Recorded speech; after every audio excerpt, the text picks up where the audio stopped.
up to 50% வரை தள்ளுபடி. S, நம்ம பாண்டிச்சேரி நேரு ஸ்ட்ரீட் ரவி கலர்ஸ்ல இப்போ அதிரடியான ஆடி தள்ளுபடி ஸ்டார்ட் ஆயிடுச்சு. ஜஸ்ட் 999க்கு 4 குர்தீஸ் 899 வர்த் உள்ள இந்த ஜிவாமி ஷேப் பேக் இப்போ உங்களுக்காக ஜஸ்ட் 399 தான். 399க்கு 2 லெகின்ஸ், ஆங்கிள் லெகினும் இருக்கு, ஃபுல் லெகினும் இருக்கு. பிராண்டட் இன்னர் வேர்ஸ்ல ஜஸ்ட் 100 and 200 தான். இங்க டி-ஷர்ட், ட்ராக் பேண்ட், ஷார்ட்ஸ் எல்லாம் ஜஸ்ட் 100 to 200 தான். விமென்ஸ்க்கான நைட் ட்ரெஸ், ட்ராக்ஸ் இது எல்லாமே கிளியரன்ஸ் இல்ல ஜஸ்ட் 100 ல 250 வரைக்கும் தாங்க. முக்கியமா நம்ம வீட்டு கிட்ஸ்க்கு கிளியரன்ஸ் இல்ல ஜஸ்ட் 100 ல 200 குள்ளேயே இருக்கு. அது மட்டும் இல்லாம இங்க இருக்கிற A to Z எல்லா கலெக்ஷன்ஸ்க்கும் ஸ்பெஷல் டிஸ்கவுண்ட் இருக்கு. அப்படியே இன்னும் வெயிட் பண்றீங்க? உடனே கிளம்பி நம்ம பாண்டிச்சேரி நேரு ஸ்ட்ரீட் ரவி கலர்ஸ்க்கு வாங்க. அண்ட் மறக்காம இந்த வீடியோவை ஆடி தள்ளுபடியில அசத்தலா ஷாப்பிங் பண்ணணும்னு நினைக்கிற உங்க ஃப்ரெண்ட்ஸ் அண்ட் ஃபேமிலிஸ்க்கு ஷேர் பண்ணிடுங்க. வணக்கம். முக்கிய செய்திகள். புதுச்சேரியில் பள்ளி மாணவர்களுக்கு கையடக்க கணினி வழங்கப்படும், முதலமைச்சர் ரங்கசாமி அறிவிப்பு. புதுச்சேரியில் கூடிய 2ஆம் நாள் பட்ஜெட் கூட்டத்தொடர், காரசாரமாக நடைபெற்ற விவாதம். புதுச்சேரியில் தற்காலிக சபாநாயகர் தலைமையில் நடைபெற்ற கூட்டத்தொடர், இந்திய வரலாற்றிலேயே முதன்முறை. புதுச்சேரியில் தொழிலதிபரிடம் 25 லட்சம் ரூபாய் மோசடி, தம்பதி உள்ளிட்ட 3 பேர் மீது வழக்கு பதிவு செய்து காவல்துறையினர் விசாரணை. இனி விரிவான செய்திகள். புதுச்சேரியில் 9ஆம் வகுப்பு முதல் 10ஆம் வகுப்பு வரை பயிலும் மாணவ மாணவிகளுக்கு கையடக்க கணினி வழங்கப்படும் என்று முதலமைச்சர் ரங்கசாமி அறிவித்துள்ளார். ஆகஸ்ட் 24ஆம் தேதி கூடிய சட்டப்பேரவை பட்ஜெட் கூட்டத்தொடரில் நிதியமைச்சர் பொறுப்பு வகித்த முதலமைச்சர் ரங்கசாமி 14,300 கோடி ரூபாய்க்கு நிதிநிலை அறிக்கையை தாக்கல் செய்தார். தொடர்ந்து செய்தியாளர்களை சந்தித்த முதலமைச்சர் ரங்கசாமி, புதுச்சேரியில் பிறக்கும் குழந்தைகளுக்கான பராமரிப்பு மற்றும் அத்தியாவசிய பொருட்களுக்கான சோப்பு, உணவு தொகுப்பு போன்ற பொருட்களாக தராமல் அதற்கு பதிலாக ரொக்க பணமாக தாய்மார்களின் வங்கிக் கணக்கில் செலுத்தப்படும் என்றும், உலக தமிழ் மாநாடு புதுச்சேரியில் நடத்தப்படும் என்றும், பால் கொள்முதல் விலை லிட்டருக்கு 38 ரூபாயிலிருந்து 41 ரூபாயாக உயர்த்தப்படுவதாகவும், நியாயமானவற்றை அரசு எப்போதும் செய்யும் என்று தெரிவித்துள்ளார். தொடர்ந்து பேசிய அவர், அரசு கடன்களை முறையாக அடைத்து வருவதாகவும், அதிக வரி சுமை இல்லாமல் வருவாயை பெருக்கி செலவுகளை கட்டுப்படுத்தப்படும், கடன் வாங்கித்தான் உள்கட்டமைப்பு செய்யப்படுகிறது, கடன்களை ஒவ்வொரு வருடமும் அடைக்கும் என்று தெரிவித்த அவர், 11 மற்றும் 12ஆம் வகுப்பு மாணவர்களுக்கு மடிக்கணினி வழங்கப்படுவது போல் 9 மற்றும் 10ஆம் வகுப்பு மாணவர்களுக்கு கையடக்க கணினி எனப்படும் டேப் வழங்கப்படும் என்றும், சிறிய வயது மாணவர்களுக்கு கண் பாதிப்பு போன்ற பிரச்சினைகள் வராமல் இருக்கவும் வயதிற்கேற்ற பயன்பாட்டிற்கும் ஏற்ப இந்த முடிவெடுக்கப்பட்டுள்ளதாக தெரிவித்துள்ளார். மேலும் புதுச்சேரியில் போக்குவரத்து நெரிசலை குறைக்க மேம்பாலங்கள் கட்டுவதற்கான டெண்டர் நடவடிக்கைகள் தொடங்கப்பட்டு பணிகள் விரைவில் ஆரம்பிக்கப்படும் என்றும் தெரிவித்துள்ளார். போக்குவரத்து நெரிசலை குறைக்க நிபுணர்களின் ஆலோசனைப்படி போக்குவரத்து மாற்றங்கள் செய்யப்படும் என்று கூறிய முதலமைச்சர் ரங்கசாமி, ஏழை எளிய மக்கள், ஆதி திராவிடர் நலன் மற்றும் பெண்களுக்கான திருமண நிதியுதவி போன்ற நலத்திட்டங்கள் தொடர்ந்து உயர்த்தி அறிவிக்கப்பட்டுள்ளதாகவும், முதல்வர்கள் மாநாட்டில் கலந்து கொள்ளாதது குறித்து தேவையான நேரத்தில் பதிலளிக்கப்படும் என்றும் முதலமைச்சர் ரங்கசாமி தெரிவித்துள்ளார். 6வது 7வது கொடுக்கலான்னு பார்த்தா கண்ணு எல்லாம் பசங்க அதிலே போகுதுன்னா கண்ணு அது மாதிரி பிரச்சனைகள் இருக்கும், பாரு கோளாறு மாதிரிலாம் சீக்கிரம் ஏற்படும். அது மாதிரி இந்த மாதிரி ஒரு வெவ்வேறு கருத்து இருக்கும். அதில் 9, 10னா கொஞ்சம் வயது ஒரு 14 வயதுக்குள்ளே இருக்கும், அதுக்கு மேலே கொடுக்கலாம். 9, 10 உள்ளவங்களுக்கு அந்த டேப் அதுவும் இது லேப்டாப் வழக்கமாக கொடுக்கணும் 11, 12. புதுச்சேரியின் 2ஆம் நாள் சட்டப்பேரவை கூட்டத்தொடரில் சட்டமன்ற உறுப்பினர்கள் தங்களது விவாதத்தை முன்வைத்தனர். புதுச்சேரியில் 16வது சட்டப்பேரவை பட்ஜெட் கூட்டத்தொடர் ஆகஸ்ட் 24ஆம் தேதி துவங்கியது. இந்நிலையில் வரும் 31ஆம் தேதி வரை பட்ஜெட் கூட்டத்தொடர் நடைபெறும் என்று தற்காலிக சபாநாயகர் அறிவித்ததை தொடர்ந்து புதுச்சேரியில் முதல் நாள் பட்ஜெட் கூட்டத்தொடர் துணைநிலை ஆளுநர் உரையுடன் தொடங்கியது. தொடர்ந்து புதுச்சேரி நிதித்துறை பொறுப்பு வகிக்கும் முதலமைச்சர் ரங்கசாமி 2026-27ஆம் ஆண்டிற்கான பட்ஜெட்டை தாக்கல் செய்தார். இந்நிலையில் புதுச்சேரியின் பட்ஜெட் கூட்டத்தொடரின் 2ஆம் நாள் கூட்டம் ஆகஸ்ட் 26ஆம் தேதி காலை 9:30 மணிக்கு துவங்கியது. இதனைத் தொடர்ந்து ஆளுநர் உரைக்கும், முதலமைச்சரின் பட்ஜெட் குறித்தும் பேசுவதற்கு ஒவ்வொரு சட்டப்பேரவை உறுப்பினர்களுக்கும் 10 நிமிடம் பேசுவதற்கு அவகாசம் அளிக்கப்பட்டது. இதனைத் தொடர்ந்து ஆளுநர் மற்றும் முதலமைச்சரின் உரை குறித்து சட்டமன்ற உறுப்பினர்கள் 2ஆம் நாள் பட்ஜெட் கூட்டத்தொடரில் தற்காலிக சபாநாயகர் முன்னிலையில் அவையில் தங்களது விவாதங்களை முன்வைத்தனர். வரலாற்றிலேயே முதன்முறையாக தற்காலிக சபாநாயகரே சட்டசபை கூட்டத்தொடரை வழிநடத்தும் புதுமையான நிகழ்வு புதுச்சேரியில் அரங்கேறியுள்ளது. இந்திய சட்டசபை வரலாற்றில் முதல் முறையாக தற்காலிக சபாநாயகர் தலைமையில் சட்டசபை கூட்டம் மற்றும் பட்ஜெட் தாக்கல் நடைபெற்ற நிகழ்வு அரங்கேறியுள்ளது. புதுச்சேரி யூனியன் பிரதேசமான சட்டசபையில் நிரந்தர சபாநாயகர் தேர்வு செய்யப்படாத நிலையில் தற்காலிக சபாநாயகராக உள்ள அன்பழகன் தலைமையில் துணைநிலை ஆளுநர் உரை மற்றும் பட்ஜெட் கூட்டத்தொடர் நடந்துள்ளது. பொதுத் தேர்தலுக்கு பிறகு நியமிக்கப்படும் தற்காலிக சபாநாயகரின் முதன்மை பணி புதிதாக தேர்ந்தெடுக்கப்பட்ட சட்டசபை உறுப்பினர்களுக்கு பதவி பிரமாணம் செய்து வைப்பதும் நிரந்தர சபாநாயகர் தேர்தலை நடத்துவதும் மட்டுமே. புதுச்சேரி அரசியலில் கூட்டணிகளுக்குள் உடன்பாடு எட்டப்படாமல் சபாநாயகர் தேர்தல் தள்ளிப்போகும் சூழல் உள்ளது. எனவே இதுபோன்ற நிலையில் நிதி சார்ந்த சட்ட ஒப்புதல்கள் குறிப்பிட்ட காலக்கெடுவுக்குள் நிறைவேற்றப்பட வேண்டிய கட்டாயம் உள்ளது. இந்த சூழ்நிலையில் ஆளுநரின் ஒப்புதலுடன் தற்காலிக சபாநாயகரை அவையை வழிநடத்தி பட்ஜெட் கூட்டத்தொடர் உள்ளிட்ட பணிகளை முன்னெடுப்பது சட்ட ரீதியாக அனுமதிக்கப்படுகிறது. இந்த சட்ட ரீதியாகவே புதுச்சேரி சட்டசபை நிகழ்வு அமைந்துள்ளது. பிற மாநிலங்களில் சபாநாயகர் பதவி காலியாக இருந்த போதோ அல்லது தேர்தல் தள்ளிப்போன போதோ பட்ஜெட் கூட்டத்தொடர்கள் நடைபெற்றுள்ளது. ஆனால் அவை துணை சபாநாயகர் அல்லது அவைத் தலைவர்கள் குழுவில் உள்ள மூத்த உறுப்பினர்கள் தலைமையில்தான் நடத்தப்பட்டுள்ளது. ஆனால் புதுச்சேரியில் தனித்துவமாக சபாநாயகர் தேர்ந்தெடுக்கப்படாமல் பதவியேற்பிற்காக நியமிக்கப்பட்ட தற்காலிக சபாநாயகரே அரசு அறிவிப்புகள், துணைநிலை ஆளுநர் உரை மற்றும் பட்ஜெட் தாக்கல் உள்ளிட்ட முழு கூட்டத்தொடர் நிகழ்வுகளையும் தலைமை தாங்கி நடத்துவது சட்டசபை வரலாற்றில் புதுமையான ஒன்றாக பார்க்கப்படுகிறது. புதுச்சேரியில் வீட்டை விற்பதாக கூறி 25 லட்சம் ரூபாய் மோசடி செய்த தம்பதி உள்ளிட்ட 3 பேர் மீது காவல்துறையினர் வழக்கு பதிவு செய்து விசாரணை மேற்கொண்டு வருகின்றனர். லாஸ்பேட்டையை சேர்ந்தவர் ஜஸ்டின் ஜெயராஜ். தொழிலதிபரான இவர் நீடராஜப்பர் வீதியை சேர்ந்த மாணிக்கவேலன், அவரது மனைவி ரம்யா ஆகியோருக்கு சொந்தமான 1.5 கோடி ரூபாய் மதிப்புள்ள வீட்டை வாங்க முடிவு செய்துள்ளார். இதற்காக முன்பணமாக 25 லட்சம் ரூபாய் வழங்கியதாகவும் கூறப்படுகிறது. இந்நிலையில் மாணிக்கவேலன் முத்தியால்பேட்டையை சேர்ந்த சந்துரு என்பவர் மூலமாக அவரது வீட்டை வேறொரு நபருக்கு விற்பனை செய்தது ஜஸ்டின் ஜெயராஜுக்கு தெரியவந்தது. இதனை அறிந்து அவர் அதிர்ச்சி அடைந்தார். இதையடுத்து ஜஸ்டின் ஜெயராஜ் தான் கொடுத்த முன் பணத்தை திரும்ப கேட்டுள்ளார்.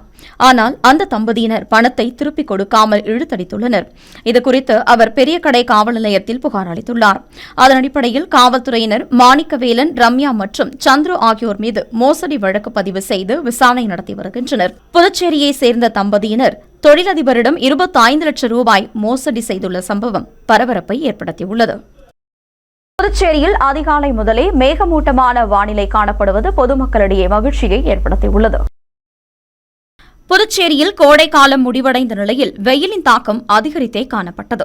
இந்நிலையில் கடந்த சில தினங்களாகவே பகல் நேரங்களில் சதம் அடித்த வெயில் தாக்கம் படிப்படியாக குறைந்து இரவு நேரங்களில் மழை பெய்து வந்தது. மேலும் இரவு நேரங்களில் பெய்த மழையின் காரணமாக புதுச்சேரியில் குளிர்ச்சியான சூழ்நிலை நிலவி வந்தது. மேலும் பருவநிலை மாற்றம் துவங்கியுள்ள நிலையில் காற்றழுத்த தாழ்வு நிலை காரணமாக பரவலாக மழை பெய்யக்கூடும் என்று வானிலை ஆய்வு மையம் தெரிவித்திருந்தது. இந்நிலையில் புதுச்சேரியில் ஆகஸ்ட் 23, 24 தேதிகளிலும் நகரம் மற்றும் கிராமப்புறங்களில் பரவலாக மிதமான மழை பெய்தது. இந்நிலையில் ஆகஸ்ட் 25 தேதி அதிகாலை முதலே மேகமூட்டமான வானிலை காணப்படுவது வெயிலின் தாக்கத்திலிருந்து குளிர்ச்சியான சூழ்நிலைக்கு மாறியுள்ளது பொதுமக்களிடையே மகிழ்ச்சியை ஏற்படுத்தியுள்ளது. புதுச்சேரியில் பட்ஜெட் தாக்கல் செய்த பின் முதலமைச்சர் ரங்கசாமியை எதிர்க்கட்சி சட்டமன்ற உறுப்பினர்கள் சந்தித்து சால்வை அணிவித்த சம்பவம் அரசியல் வட்டாரத்தில் பெரும் வியப்பை ஏற்படுத்தியுள்ளது. புதுச்சேரியில் 16வது சட்டசபையின் முதல் கூட்டம் ஆகஸ்ட் 24 தேதி துணைநிலை ஆளுநர் கைலாசநாதன் உரையுடன் துவங்கியது. ஆளுநர் உரை முடிந்த பின்பு முதலமைச்சர் ரங்கசாமி பட்ஜெட் தாக்கல் செய்தார். அவர் பட்ஜெட்டை வாசித்து முடித்த பின் தற்காலிக சபாநாயகர் அன்பழகன், ஆளும் கூட்டணி கட்சிகளைச் சேர்ந்த அமைச்சர்கள் நமச்சிவாயம், ராஜவேலு, சிவக்கொழுந்து மற்றும் சட்டமன்ற உறுப்பினர்கள் முதலமைச்சர் அலுவலகத்தில் ஒன்று கூடினர். தொடர்ந்து அங்கு வந்த முதலமைச்சருக்கு சால்வை அணிவித்து வாழ்த்து தெரிவித்து ஆசி பெற்றனர். இதில் நேயம் மக்கள் கழக சட்டமன்ற உறுப்பினர் நேரு, ஊசுடு தொகுதி காங்கிரஸ் சட்டமன்ற உறுப்பினர் கார்த்திகேயன் ஆகியோர் முதலமைச்சர் ரங்கசாமிக்கு சால்வை அணிவித்து ஆசி பெற்றனர். இதனை பார்த்த தற்காலிக சபாநாயகர் அன்பழகன், எந்த கூட்டத்தொடரும் இப்படி இருக்குமா என்றும், எல்லா எதிர்க்கட்சி சட்டமன்ற உறுப்பினர்களும் முதலமைச்சரை வாழ்த்திய மாநிலம் இருக்குமா, அது புதுச்சேரி மட்டும்தான் என்று அங்கு கூற சிரிப்பலை எழுந்தது. முதலமைச்சர் ரங்கசாமியிடம் எதிர்க்கட்சி சட்டமன்ற உறுப்பினர்கள் சால்வை அணிவித்து வாழ்த்து பெற்றது அனைவரிடமும் வியப்பை ஏற்படுத்தியுள்ளது. புதுச்சேரி சட்டப்பேரவையில் துணைநிலை ஆளுநர் உரையாற்றியது மக்களின் நலனுக்கானது என்று சட்டமன்ற உறுப்பினர் ஜோஸ் சார்லஸ் மார்டின் தெரிவித்துள்ளார். புதுச்சேரி சட்டப்பேரவை கூட்டத்தொடரில் துணைநிலை ஆளுநர் கைலாசநாதனின் உரைக்கு நன்றி தெரிவித்து பேசிய காமராஜர் நகர் தொகுதி சட்டமன்ற உறுப்பினர் ஜோஸ் சார்லஸ் மார்டின், திருவள்ளுவரின் வாக்கிற்கிணங்க வருவாயை பெருக்கி நாட்டை பாதுகாத்த மக்கள் நலனுக்காக நிதியை சரியாக பிரித்து செலவிடும் ஒரு சிறந்த நல்லாட்சிக்கு வழிகாட்டியாக துணைநிலை ஆளுநரின் உரை இந்த அவையில் அமைந்தது என்றும், நமது மாநில வளர்ச்சி விகிதம் -2.21% தற்போது 8.12 உயர்ந்துள்ளது என்றும், மக்களின் சராசரி ஆண்டு வருமானம் 3,44,926 அதிகரித்துள்ளது என்றும், அரசின் மொத்த வரவு 13,397 கோடியாக உயர்ந்துள்ளது என்றும் சுட்டிக்காட்டியுள்ளார். கட்டமைப்பு பணிகளுக்காக மூலதன செலவு 765 கோடி உயர்ந்துள்ளதாகவும், உள்கட்டமைப்பில் பெரிய விமானங்கள் வந்து செல்லும் வகையில் 4,800 கோடி ரூபாய் மதிப்பீட்டில் விமான நிலைய விரிவாக்க பணிகள் தீவிரமாக நடந்து வருவதாகவும் தெரிவித்துள்ளார். சுற்றுலாவை மேம்படுத்த வரலாற்று சிறப்புமிக்க அரிக்கமேடு பகுதியும் கடற்கரையை அழகுபடுத்தும் பாண்டி நெக்லஸ் திட்டமும் முன்னெடுக்கப்படுவதாகவும், ஆசிய வளர்ச்சி வங்கி நிதி உதவியுடன் 4,750 கோடி மதிப்பீட்டில் ஒருங்கிணைந்த நகர்ப்புற வாழ்வாதார மேம்பாட்டு திட்ட வசதியும், காரசூர் மற்றும் தட்டாஞ்சாவடி தொழில் மண்டலங்கள் மூலம் 70,000 வேலைவாய்ப்புகளும் உறுதி செய்யப்பட்டுள்ளதாக தெரிவித்துள்ளார். மேலும் மீனவ குடும்பங்களுக்கான தடைக்கால நிவாரணம் 6,500 ரூபாயாக உயர்வு செய்து 30,000 விவசாயிகளுக்கு 100% இலவச முன்முனை மின்சாரம் தொடர்ந்து வழங்கப்படுவதாகவும், 1.10 லட்சம் பள்ளி மாணவர்களுக்கான ஊட்டச்சத்து உணவு மற்றும் விளிம்பு நிலை முதியோர்களுக்கான மருத்துவ பாதுகாப்பு முழுமையாக உறுதி செய்யப்பட்டுள்ளதாகவும், துணைநிலை ஆளுநரின் இந்த தொலைநோக்கு வளர்ச்சி உரை புதுச்சேரி மக்களின் நலனுக்காக அரசு மேற்கொண்டு வரும் இந்த அனைத்து நலத்திட்ட பணிகளுக்கும் தனது நெஞ்சார்ந்த ஆதரவையும் வாழ்த்தையும் தெரிவித்துக் கொள்வதாக தனது உரையில் தெரிவித்துள்ளார். புதுச்சேரியில் 2026-27 நிதியாண்டிற்கான பட்ஜெட் குறித்து சுயேட்சை சட்டமன்ற உறுப்பினர் விக்னேஸ்வரன் தனது கருத்தை தெரிவித்துள்ளார். புதுச்சேரி சட்டப்பேரவை கூட்டத்தொடரின் முதல் நாள் கூட்டம் ஆகஸ்ட் 24ஆம் தேதி நடைபெற்றது. இதில் முதலமைச்சர் ரங்கசாமி 2026-27 ஆண்டிற்கான பட்ஜெட்டை தாக்கல் செய்தார். இந்த பட்ஜெட் குறித்து சட்டமன்ற உறுப்பினர்கள் தங்களது கருத்துக்களை தெரிவித்து வருகின்றனர்.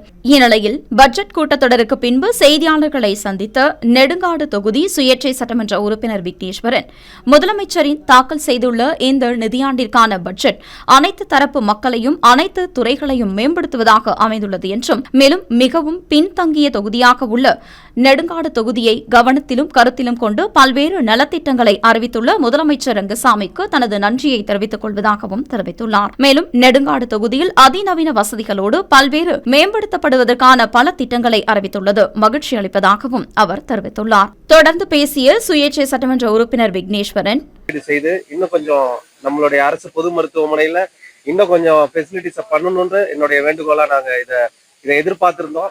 அதாவது இந்த சிடி, எம்ஆர்ஐ இந்த மிஷின் எல்லாம் ஆல்ரெடி நம்ம காரைக்கால் ஜிஹெச்ல இன்ஸ்டால் பண்ணியிருந்தாலும் இன்னும் அது பயன்பாட்டுக்கு வராம அரசு அறிவிச்சிருந்தாலும் நம்ம அதிகாரிகள் இன்னும் கொஞ்சம் மெத்தன போக்க கைவிட்டு சீக்கிரமா அந்த பயன்பாட்டுக்கு கொண்டு வரணுன்றது எங்களுடைய வேண்டுகோளா இருக்கு. உங்க எல்லாருக்கும் தெரிஞ்சிருக்கும், நேற்று கூட நம்மளுடைய காரைக்கால் பகுதியில ஒரு ஆம்புலன்ஸ் பழுதடைந்து அது சரியில்லாத காரணத்தினால ஒரு உயிர் பாதிக்கப்பட்டிருக்குது. இது மிகவும் துரதிருஷ்டவசமான ஒரு விஷயம். இந்த மாதிரி தாயுள்ளத்தோட நம்ம கேட்கிற நம்ம மாநில மக்களுக்கும் எங்களுடைய காரைக்கால் பிராந்தியத்துக்கும் எதை வேணாலும் கொடுக்கிற ஒரு முதல்வர் இருக்கும் பொழுது அவர் எல்லா திட்டத்தையும் அறிவிச்சு எல்லா நிதியையும் ஒதுக்குற பாரத பிரதமரும் முதல்வரும் இருக்கும் இந்த காலகட்டத்துல கூட அரசு அதிகாரிகளின் முக்கியமா காரைக்கால் பகுதியில் உள்ள அதிகாரிகள் இன்னும் கொஞ்சம் அதை கருத்துல கொண்டு நம்ம ஆம்புலன்ஸ் வசதியை சிறக்கிற ஏற்பாடு பண்ணி தரணும்னு நான் கேட்டுக்கிறேன்.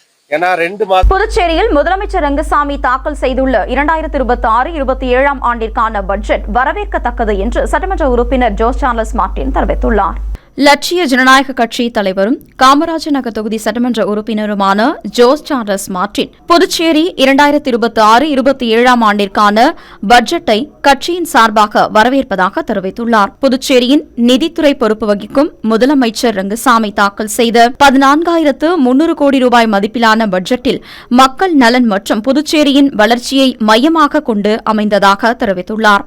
இந்த பட்ஜெட்டில் மாணவர் நலன் மற்றும் கல்வி திட்டங்களின் விரிவாக்கம், உயர்கல்வி மாணவர்களுக்கு இலவச போக்குவரத்து, சுத்திகரிக்கப்பட்ட குடிநீர் திட்டம், புதிய தொழில் முதலீடுகள் மற்றும் வேலைவாய்ப்புகளை உருவாக்கும் சிறப்பு பொருளாதார மண்டலங்கள், சுகாதார வசதிகளை மேம்படுத்தும் திட்டங்கள் உள்ளிட்ட அறிவிப்புகளை தங்கள் கட்சி சார்பில் மனமாற வரவேற்பதாகவும் தெரிவித்துள்ளார். மேலும் புதுச்சேரியில் உலக தமிழ் மாநாடு நடத்தப்படும் என ஏற்கனவே அறிவிக்கப்பட்டிருந்த நிலையில் அதற்கான நடவடிக்கைகள் துரிதப்படுத்தப்பட்டிருப்பதும் மகிழ்ச்சி அளிப்பதாக தெரிவித்துள்ளார். மேலும் மக்கள் நலனையும் புதுச்சேரியின் எதிர்கால வளர்ச்சியையும் முன்னிறுத்தி பல்வேறு துறைகளுக்கு முக்கியத்துவம் அளித்துள்ள இந்த 2026-27 ஆண்டிற்கான பட்ஜெட் புதுச்சேரியின் வளர்ச்சி பயணத்திற்கு புதிய வேகம் சேர்க்கும் ஒரு முன்னோக்கிய பட்ஜெட்டாக அமையும் என தான் நம்புவதாக தெரிவித்துள்ளார். இந்த பட்ஜெட்டில் இடம்பெற்றுள்ள அனைத்து முக்கிய அறிவிப்புகளும் விரைந்து செயல்படுத்தப்பட்டு அதன் முழு பயன்களும் புதுச்சேரி மக்களை சென்றடைய வேண்டும் என்ற எதிர்பார்ப்புடன் 2026-27 ஆண்டிற்கான புதுச்சேரி பட்ஜெட்டை லட்சிய ஜனநாயக கட்சியின் சார்பில்